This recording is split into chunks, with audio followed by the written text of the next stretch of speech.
Salam sukses. Kita jumpa lagi di channel Visioner, yaitu channel yang mengupas berita politik pilihan yang terbaru, sehingga kita tidak ketinggalan dalam berbagi informasi sekitar politik di dalam negeri yang paling terkini. Dan di dalam video kali ini saya akan memperlihatkan tentang pernyataan sindiran oleh mantan sekretaris TKN Prabowo Gibran, yaitu Nusron Wahid, kepada Sekretaris Jenderal PDIP Hasto Kristianto.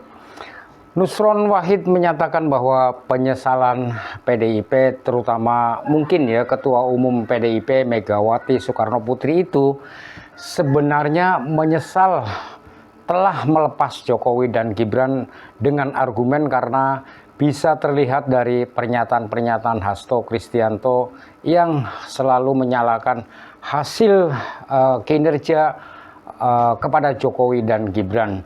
Tetapi menurut Nusron, hal ini sebenarnya ada opsi untuk berupaya bisa saling bersilaturahmi antara Jokowi Gibran dengan Megawati.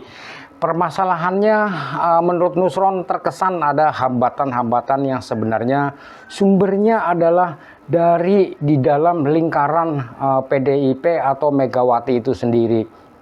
Dan yang berbahayanya menurut Nusron bahwa Megawati juga tidak mengetahui tentang hal ini yang dilakukan oleh orang-orang yang ada di dalamnya sendiri.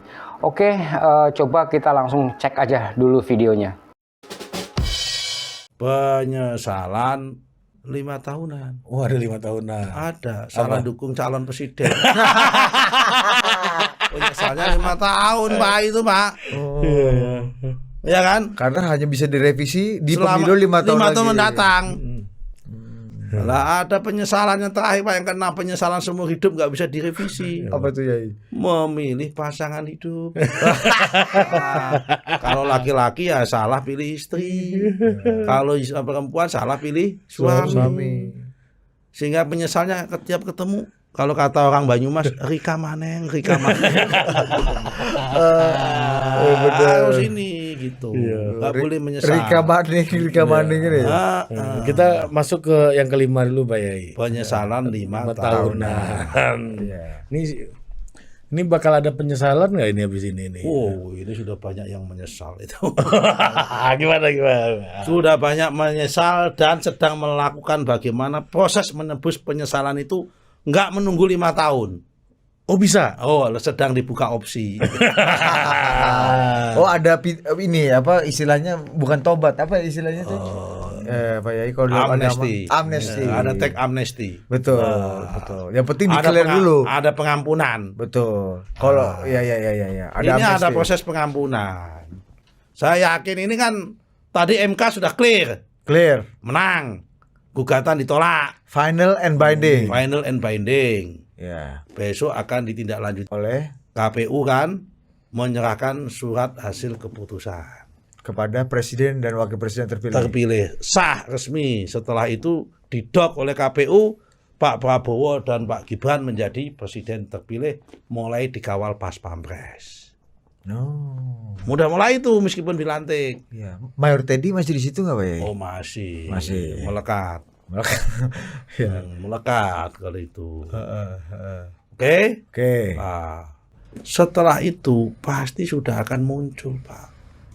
Penyesalan itu baik dari 01 maupun 03 pasti akan muncul. Di situ mulai. Ya? Ya tanya nanti. Rabu, Kamis, Jumat, terus sampai bulan Oktober pasti akan ada. Itu baru penyesalannya setelah nanti diberikan surat keputusan itu, atau sebenarnya sejak 14 Februari itu penyesalan udah bermunculan tuh, ya? 14 Februari sore udah banyak penyesalan, cuma kan masih malu-malu kucing. Oh, iya. Alasannya mengatakan kita tunggu hasil real count apa semua. Sebetulnya dia udah tahu. Real count udah jadi, udah selesai. Habis itu nunggu MK. Namanya juga orang usaha ya silahkan. Namanya kan usaha. Kalau kata orang Madura, namanya usaha kan kadang untung dan kadang rugi. Ya sudah. Namanya orang pengusaha. saha sedang usaha. Iya. Gitu. Oh gitu. Nah, tanda-tanda penyesalan yang nggak mau ditampakkan itu apa? Misalnya.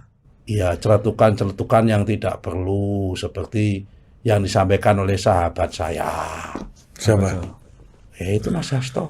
Tiba-tiba muncul berita salah satu menteri yang mengatakan berdasarkan big datanya itu ada cukup banyak yang mendorong perpanjangan jabatan atau 3 periode.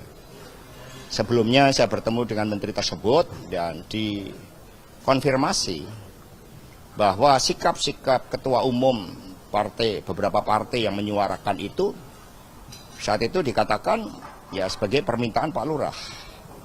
Kami mendengar itu. Maka kemudian karena PD Perjuangan ini juga lahir dengan suatu semangat untuk membangun demokrasi yang sehat, yang taat pada konstitusi, maka PD Perjuangan bersama rakyat Indonesia memilih tegak lurus pada konstitusi. Itu sikap yang diambil oleh PD Perjuangan. Jadi berbagai upaya yang dilakukan oleh beberapa ketua umum saat itu yang saya dapat informasinya, ini bisa di cross check, saya pertanggungjawabkan secara politik, hukum dan juga di hadapan Tuhan Yang Maha Kuasa, di hadapan rakyat Indonesia bahwa itu memang ada. Ya, melalui pihak-pihak lain yang kemudian juga disuarakan ke PDI Perjuangan. Oh iya. Itu kan sahabat saya itu. Kok jangan bilang ya. Kamu tahu nggak Mas Hasto itu? Teman saya masuk DPR pertama kali. 2009. 2004. 2004. Komisi 6 dia. Anaknya. Itu air mata apa mata air tuh komisinya? Komisinya itu ya pokoknya ada air matanya dan juga ada mata air. Iya. Wow, itu anaknya pinter, intelek, udah ngomong tuh sistematis. Bung Karno banget lah. Dan Ya. nampak intelek karena pakai kacamata begitu kan. Ya, tapi ya kalau ini belakangan terakhir ini ya bicaranya seperti menampakkan penyesalan-penyesalan. Bukannya membela dan ini apa menegakkan kebenaran dan keadilan. Itu sesungguhnya itu menyesal tapi menggunakan kamuflase bahasa lain. Dia menyesal kenapa kok kita nggak ngikutin maunya Pak Jokowi seperti begitu. Masa? Iya menyesal. Dari apa indikasinya, Pak Yai? Iya. Indikasi kenapa yang diserang kok Pak Jokowi itu sama keluarganya terus? Iya. Mas Gibran lah diserang. Iya, sebagai pengendara apa nih? Iya, supir truk yang nabrak-nabrak begitu. Dibilang bahkan Pak Jokowi meminta Pak Rias Rashid untuk Take over PDI. take over PDI Perjuangan katanya Dia Pak. itu lupa 95% sopir truk itu Korea. Dan 95% ya. 5%-nya ini apa Pak Yai? Ya kadang-kadang ada sebagian yang Golkar, ada sebagian ada yang PKB juga kan. Iya. Dan 95% Korea itu pasti PDIP bos, sopir truk itu bos. Oke. Jadi kalau ada sopir truk yang nabrak-nabrak itu ya sebetulnya merasa karena kurang pembinaan dari Korea juga sebetulnya. Sopir truk kok Pak.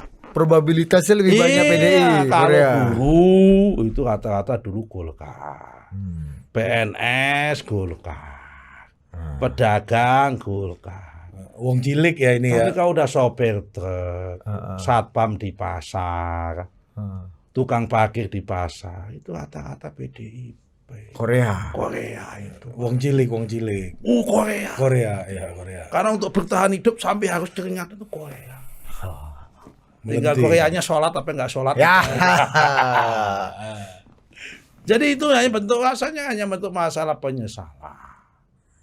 Dulu ketika ikut mencalonkan Gibran, karena kami juga di sisi lain memang mengakui terhadap kemajuan yang dilakukan oleh Pak Jokowi. Tapi setelah kami lihat lebih dalam, kemajuan ini ternyata dipicu oleh beban utang yang sangat besar. Utang kita, utang pemerintah itu hampir mencapai 196 miliar US dollar. Ternyata utang swasta dan BUMN itu hampir mencapai 220 miliar US dollar. Ketika ini digabung, maka ke depan kita bisa mengalami suatu persoalan yang sangat serius. Nah, sehingga apa? Karena ini akhirnya ada rasa kebencian yang berlebihan. Sudahlah Mas Hasto, ya kan, janganlah karena, kalau kata Al-Qur'annya itu, janganlah karena kebencian terhadap seseorang itu kamu kemudian berlaku tidak adil. Jadi ya harus adil, jangan kemudian apa yang dilakukan oleh Pak Jokowi semua salah, apa yang dilakukan oleh Pak Mas Gibran salah. Ya karena penyesalan, karena sebetulnya kan ya Mas Hasto kan udah berusaha kan di situ, berusaha mempertahankan Mas Gibran supaya nggak nyalon kan udah berkali-kali kan. Oh iya ya. Ya dari awal-awal kan nampak sekali. Tapi ya sudahlah. Saya berharap ini Mas Hasto bisa ketemu sama Mas Gibran, salaman, sungkeman orang Jawa, halal bihalal ya, supaya begitu silaturahmi kan baik. Apalagi situasi politik MK sudah menghasilkan begini, apalagi perkara nggak mau gabung di pemerintahan nggak apa-apa, tapi kan yang penting kan silaturahmi nggak boleh putus. Gimana Pak Ari? Betul Pak. Jadi apalagi sudah mau sowan kepada Bu Mega, jangan dihambat-hambat. Oh itu emang ada penghambatan Pak, yang seperti Mas Gibran bilang. Ya penghambatan saya nggak tahu, tapi terkesan tuh ada penghambatan, terkesan.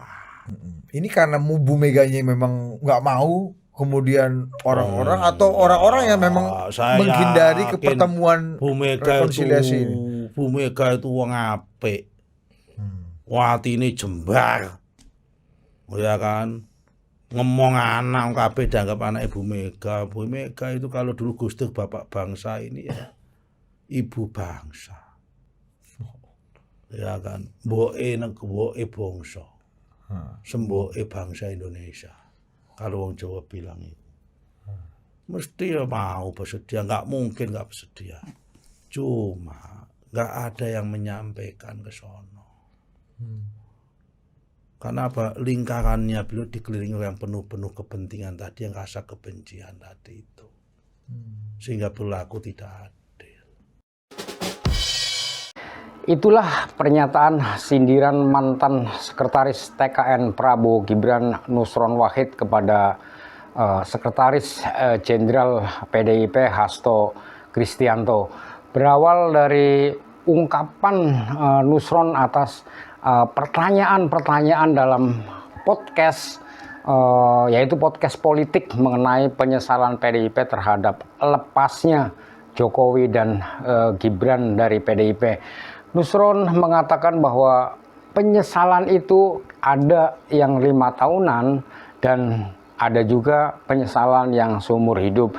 Dalam hal ini sekarang membahas apa yang sedang dialami oleh PDIP adalah merupakan bentuk penyesalan yang 5 tahunan karena salah mendukung calon presiden. Ini menurut Nusron, sehingga obatnya juga hanya bisa dilakukan setiap 5 tahun sekali. Atas penyesalan PDIP ini, Nusron mengatakan bahwa PDIP sudah banyak menyesal dan sedang berupaya untuk melakukan bagaimana cara proses menebus penyesalan itu supaya tidak usah harus menunggu sampai 5 tahun ke depan. Penyesalan PDIP ini akan berlangsung dari waktu ke waktu hingga sampai Prabowo Gibran dilantik menjadi capres dan cawapres. Karena setelah dilantik, Prabowo Gibran pun akan secara langsung dikawal oleh pasukan pas pampres. Bahkan analisa Nusron setelah ada pada proses ini justru akan mulai muncul penyesalan kelanjutan yang bukan hanya sekedar dirasakan oleh kubu 03, tetapi juga sebenarnya akan dirasakan oleh kubu 01. Nah, inilah cuplikan narasi dari potret panggung perpolitikan yang terbaru di tanah air kita saat ini. Oleh karena itu, saya biasa cuma bisa berpesan bahwa sebenarnya politik itu bukanlah sekedar tentang kekuasaan, tetapi politik itu adalah lebih tentang bagaimana para penguasa bisa memberikan pelayanan kepada masyarakat.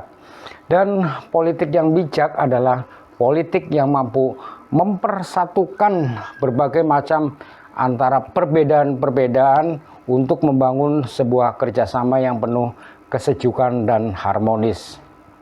Dan ada yang lebih penting lagi buat kita semua adalah tidak ada kata terlambat untuk berbuat baik bagi kepentingan bangsa dan negara ini demi masa depan anak cucu kita bersama.